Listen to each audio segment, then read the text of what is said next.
Assalamu alaikum hürmetli Uygur karındaşlar. Bugün 2020 yılı 9. ayının 18. günü. Bugünkü sözleydiğin mavzumuz Xitay-Hindistan münasebeti. Yani Xitay-Hindistan münasebeti biz Uygurlarını, Şarkı Türkistanlıklarını ciddi alakadar kılıdığan bu açka bu vaqtda məlumatqa erişiş bizning tefekkürümüzni, fikir qilish dairemizni texmi açıdı deb o'ylayman. Yani şu 2 gün içinde dünya medyasida o'tirib chiqqan xabarlarga qaraganda Xitoy Ladakh rayoniga 52 ming Xitoy askerini yo'tkagan ve 150 uruş aeroplanını bu rayonga yakın aydırımlarga yetkep kelgan. Yani bir ay, bir yarım ay ilgiri dünya medyası Xitayning Xotan aydırımıga 34 uruş aeroplanı yetkep kelganligini e'lon qilgan edi. Xitoy bunu to'g'rilagan. Şu anda bu 52 uruş aeroplanının hemmesi yani bizden Xotan aydırımıda buluşu mümkün. Çünkü bu Ladakh rayonuna en yakın, en çoğun aydırım Xotan'da. Şunu aldı bilen bilmemiz lazım ki bu Hindistan bilen Xitay münasebeti bu keyingi vaqtlarda nihayeti yakınlaşıp ketken. Bolup mu keyingi 10 yıl içinde bir-biri bilen nihayeti dost bulup hatta 2014'te yani 2014 yılı Modi Hindistan baş ministri bulup saylangandan ki Xitayga 5 qıtım vardı. Şu bekançı yıl içinde. Modi Xitay Komünist Partisi'nin genel sekreteri ve Xitay Devlet Başlığı Xi Jinping bilen 18 qıtım görüştü. Yani Xitay'da, Hindistan'da ve dünyanın başka yerlerde bulup. En köp görüşken devlet başlığı Modi'nin Xi Jinping oldu. 2018 yılda Xitay bilen Hindistan'ın ticaret hacmi 95 milyar 500 milyon dolar. Yani Xitay 76 milyar 710 milyon dolarlık malını Hindistan'a sattı. Hindistan'ın Xitay'a satkan malı intayın az. Bu Hindistan 57 milyar dolardan artık kızıl rakam gördü. Yani bu Xitay ile boğan ticarette. Xitay bolsa Amerika'dan kalsa Hindistan'dan en köp taşqi pirvot kazangan devlet oldu.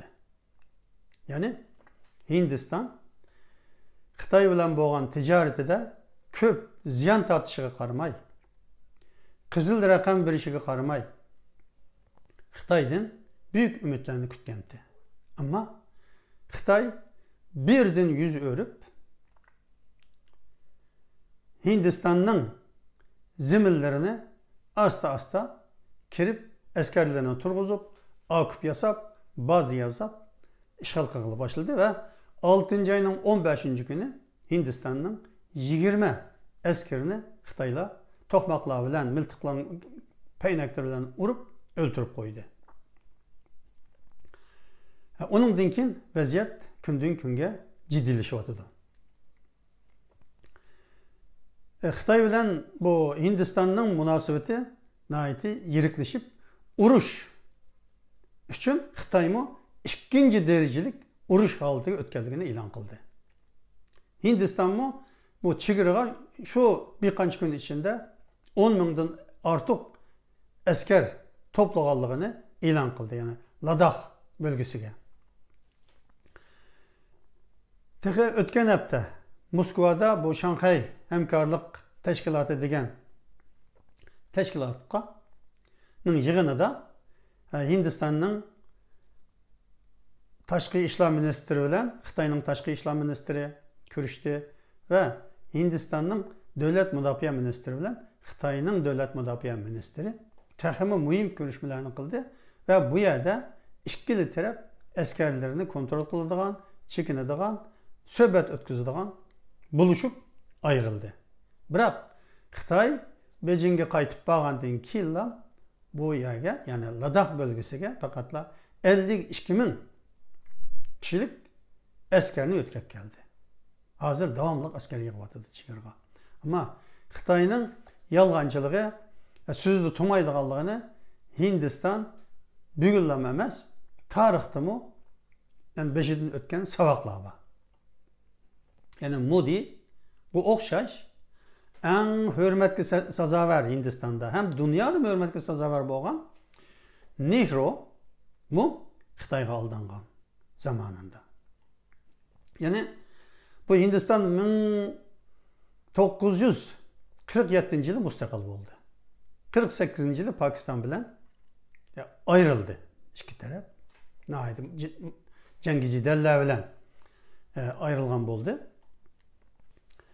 1950 yılı Amerika Hindistan'ı Birleşken Devletler Teşkilatı'na a'zo qabul qilishga taklif qildi. Biroq Hindiston Amerika'nın bu teklifini, yani o'ziga ittifoqlash qildi bizni.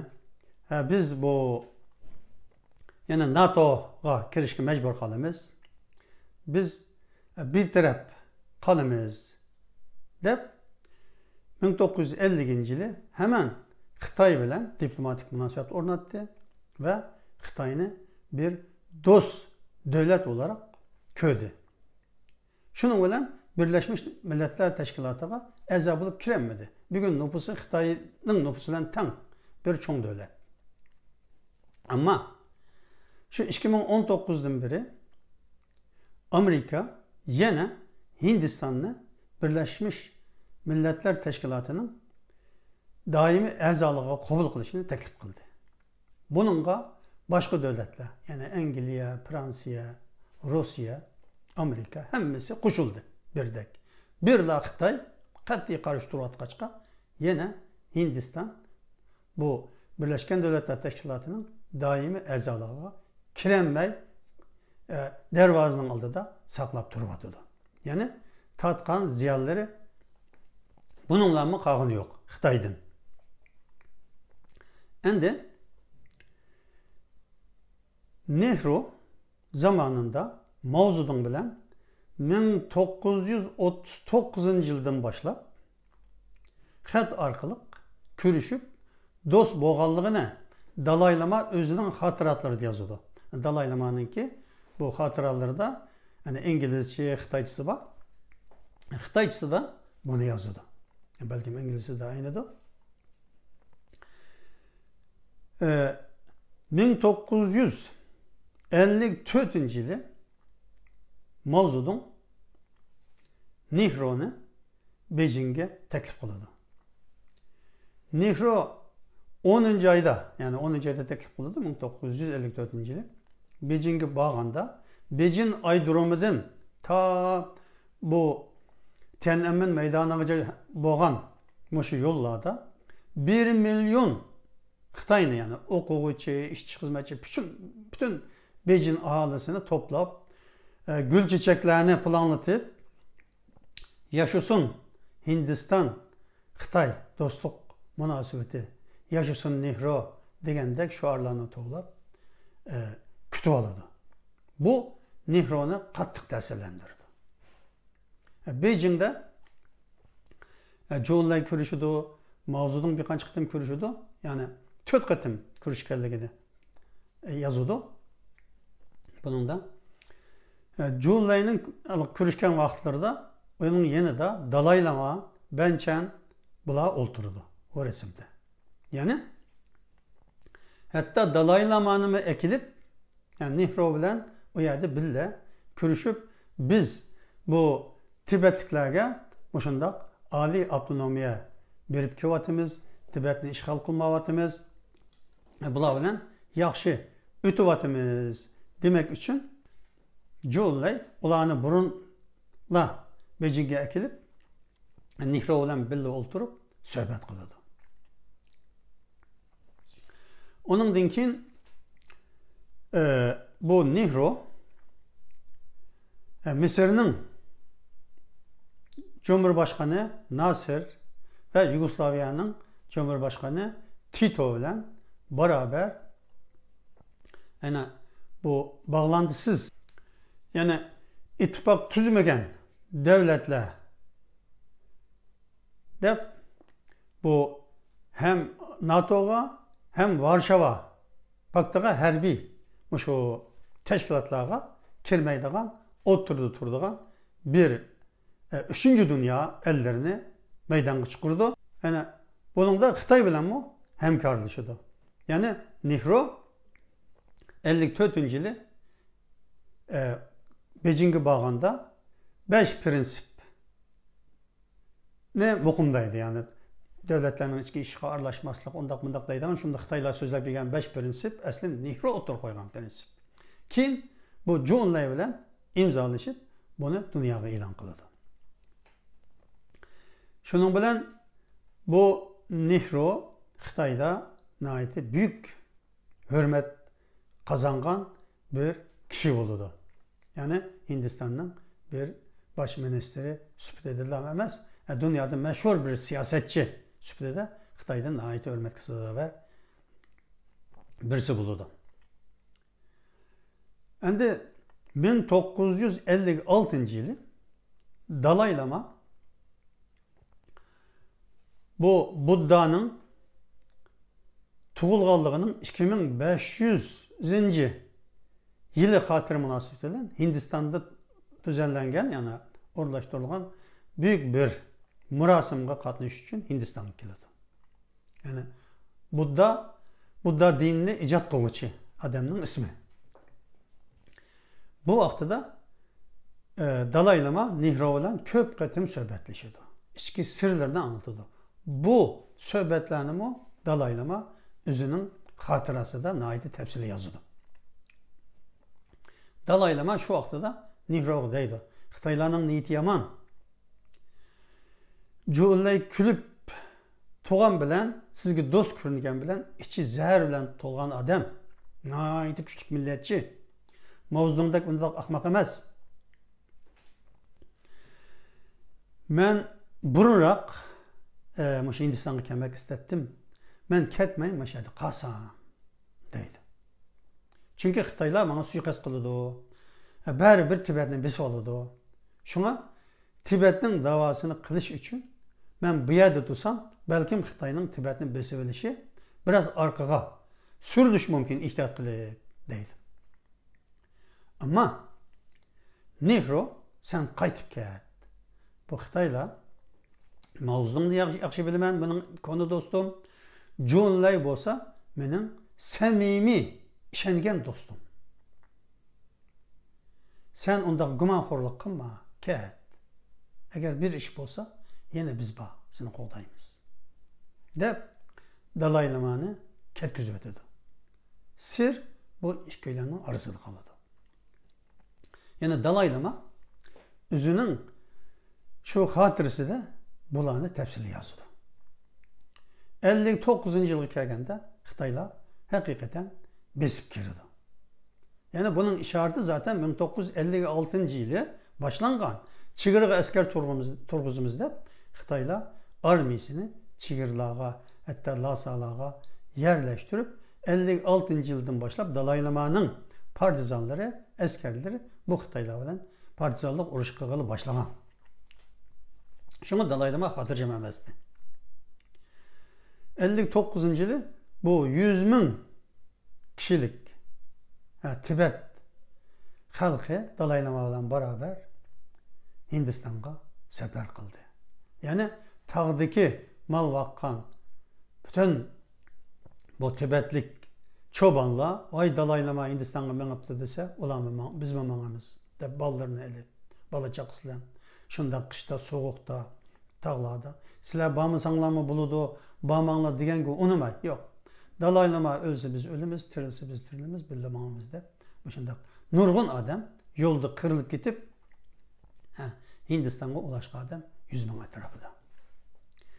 Onundan keyin Xitoy Nehruni qattiq tillashga boshlaydi. Hani Nehru quturatdi, Hindiston quturatdi bu Dalay Lamani deb. Amaliyotda Nehruning hech qanday roli bo'lmagan, hatto Dalay Lamaga nasihat qilgan ekan o'z vaqtida. Ya'ni ketma deb.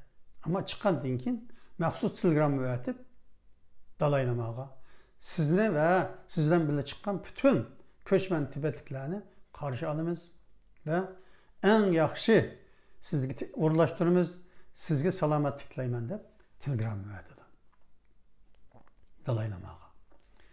Buningdan keyin Xitoy bilan bu Hindistonning orasi ochildi. Uningdan keyin chegara masalasi o'tirg'i chiqdi. Yani bizden bu yerda Hindiston elib olgan manchilik zaminimiz bor deb. Chunki yani Hindiston bilan Xitoyning aslida hech qanday chegarasi yo'qdi. Agar chegarasi bor deyilsa, Sharqiy Turkiston bilan bo'lgan bu Kashmir tarafida, yani bu yerdagi azroq chegara bordi. Ammo Tibet 1941-yili İngiliz hükümeti bilan Hindistondagi bir chegara anlaşması qilgan. McMahon sizig'i degan, siziqni sizgan McMahon degan İngiliz ve İngiliz hükümeti bilan Tibet hükümeti beraber bu chegaralarni ayırıp ikki davlat o'rtasida chegara masalasi hal bo'ldi deb ikki davlat imzo atgan. Keyin Hindiston mustaqil bo'lgandan keyin bu yerda bir chegara masalasi bo'lmagan. Xitoyning toki 1959-yilga qadar har qanday bir xarita hujjatlarda chegara masalasi kesinlikle o'tirib qo'yilmaydi, arxivda topilmaydi. Shuning bilan Xitoy niyatni buzdi. Mavzuning bir so'zi var Nehru hakkında. Nehru degan adam, ko'rinishi adam, ichi şeytan. Yani yerim insan, yerim şeytanken bu deydi.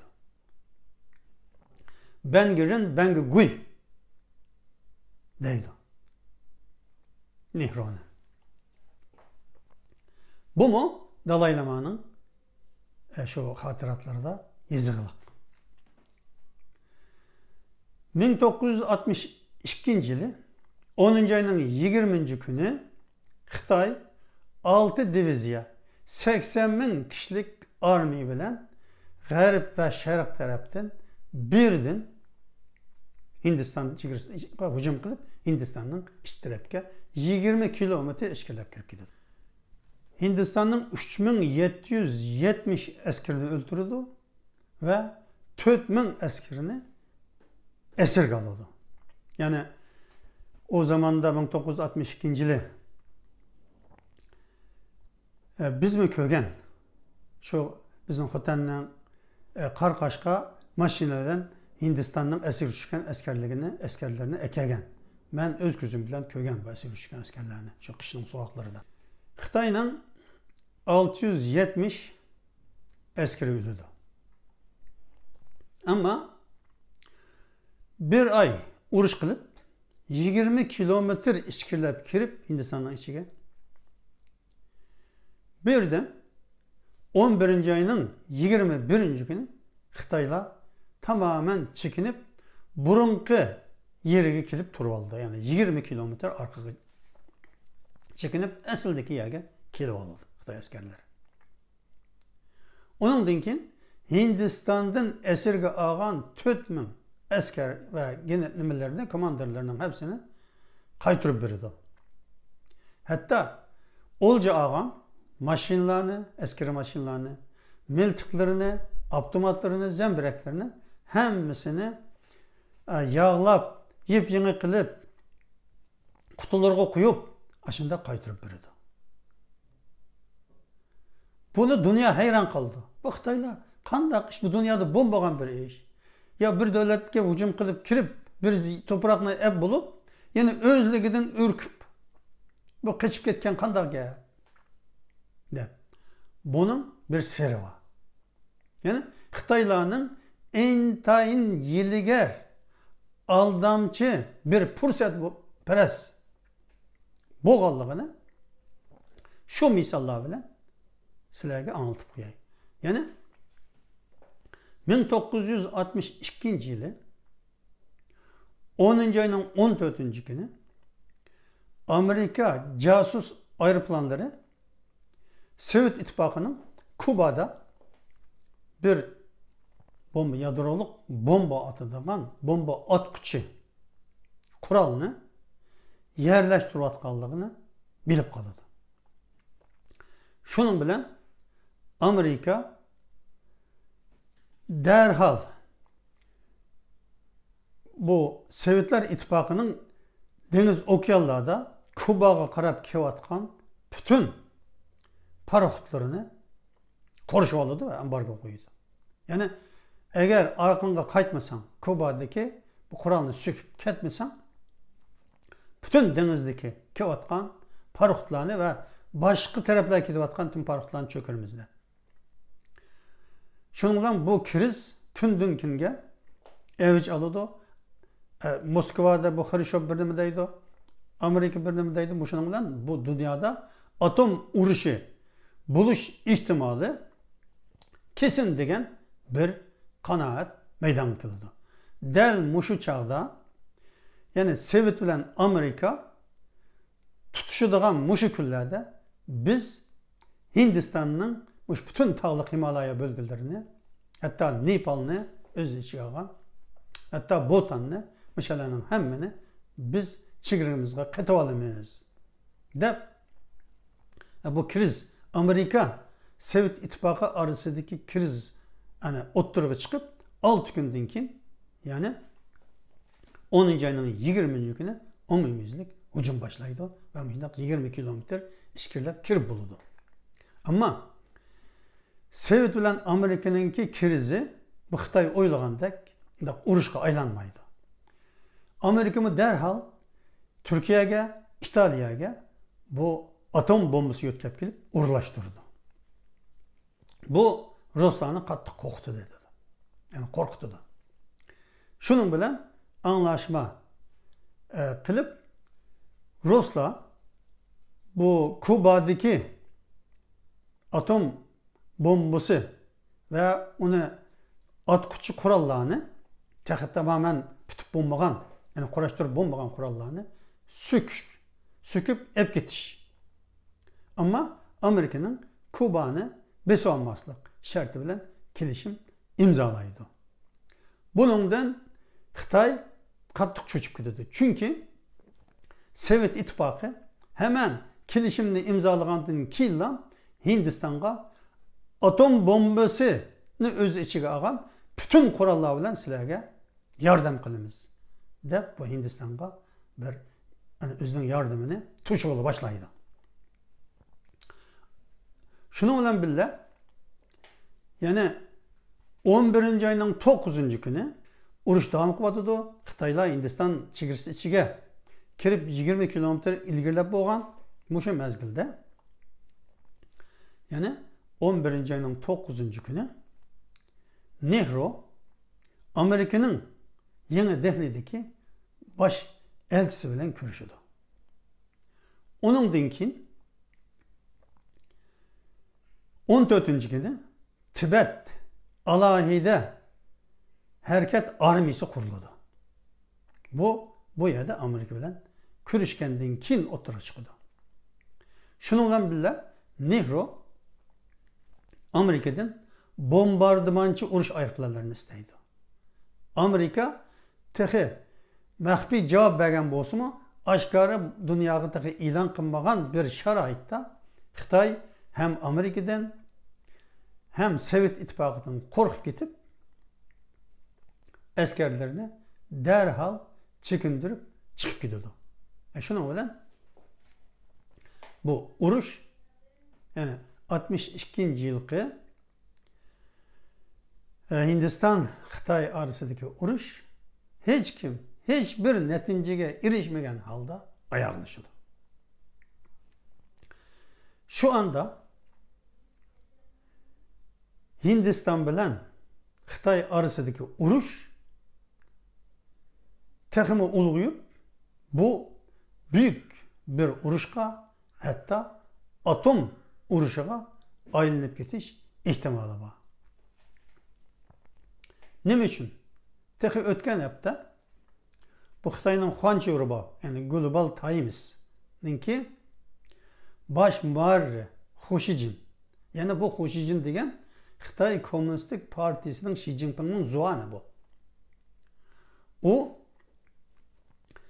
Hindistonga bir savaq vermek lazım dedi. Hindiston bilan qat'iy urushmagimiz lazım dedi. 62-yili bunun dersini beremidik. Hazır vermemiz lazım. Qattiq bir urush bilan Hindistonni mag'lub qilib, boshqa düşmanlarni cho'chitmak lazım. Kuchimizni bu yerda ko'ksdi degan bir bosh maqola e'lon qildi.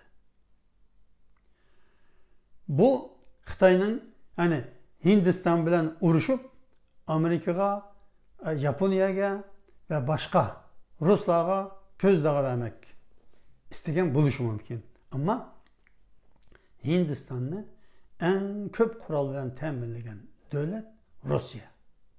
Şu anda Hindiston quruliq dengiz hava armiyasida bo'lgan qurol yaroqlarning %70'i Sovetning hem keyingi Rusya'nın kuralları. Yani %30'u Amerika'nın, İsrail'nin, Fransa'nın, İngiltere'nin degandek bularning kuralları. Şu anda mı Rusya en yeni, en zamanıvi kurallarını aldı bilen Hindistan'a, onundan keyin Vietnam'a berdi. Xitoyga işligili en az 15-20 yıl bo'lgan kurallarını berdi. Yeni kurallarını, yeni teknolojiyani Xitoyga bergani yo'q. Xitoy şu konu Ruslarning bergan kurallarını parçalab, ayıplarını parçalab, onundan kopyalab, onundan keyin o'zining kurallarını ishlayib kelmoqda shu hozirga qadar. Amerika bo'lsa bu qatim Hindistonga keskin va qat'iy destek beryapti, qo'llayapti. Yaponiya ham qat'iy irodasini bildirdi Hindistonga. Texnologiya jihatdan, harbiy texnologiya jihatdan nəhayət ko'p yordamlarni beryapti. İsrail mi? Yani Hindistan'a bütün kurallarını, qaysi qurolni olsa shuni beryapti. Bununla Amerika'nın hech qanday itirozi yo'q. Ammo Xitoylar hozir bo'lib Xi Jinping ichki tashqi kriz ishida. Dunyoda yetim qoldi.